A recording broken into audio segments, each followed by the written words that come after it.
Oh, biggest influences. I like the Impressionists, Monet in particular, but also Jackson Pollock. So when I was in art school, again in my 40s, at the University of the Fraser Valley in Abbotsford, every second year the art department went to New York City to see the big museums and art galleries there. So I just absolutely fell in love with Jackson Pollock's paintings and really got what he was doing. So then came back and experimented with dripping paint from above onto canvases, and the big one, Overwhelming, was done at the university. So that was kind of fun. And then after university, just kept experimenting with different paints and different mediums, and I just really loved dripping paint. So certainly Jackson Pollock, and then also an Impressionist kind of style rather than high realism. So yeah, those two I think are my big influences. Sometimes I'm just influenced by things that I see in my everyday life. So all the cherry blossoms I've done, I've painted dozens of cherry blossom paintings because the Vancouver and Richmond area is just full of cherry blossom trees every spring, and people really like those. But even things that I like to notice is when you're driving down a highway and there's scruffy grasses in the ditches in the side of the road, there's real beauty in a lot of those grasses.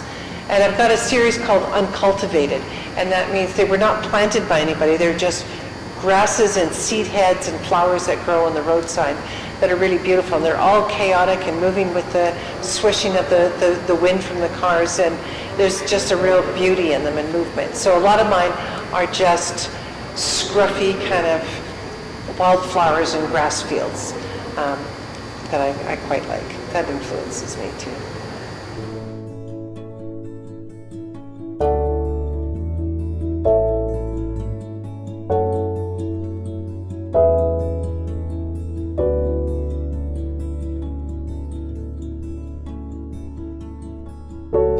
I was raised in Richmond for the first 4 years of my life, and then lived in Langley and raised my own children there, and didn't go to university until I was 40, and I got my kind of arts in visual arts and English.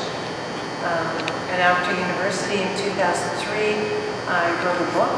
So then I started painting and experimenting with what I call free flow painting. So instead of using a brush, I use a stick and dip it in paint. Pick up on the idea you have to have control with everything in your life, because life throws things at you that you have no control over. You kind of have to just be okay with that.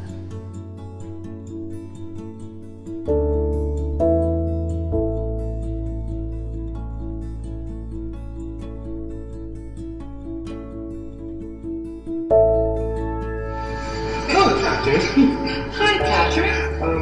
I have a question. What role do you find the artist has in today's society?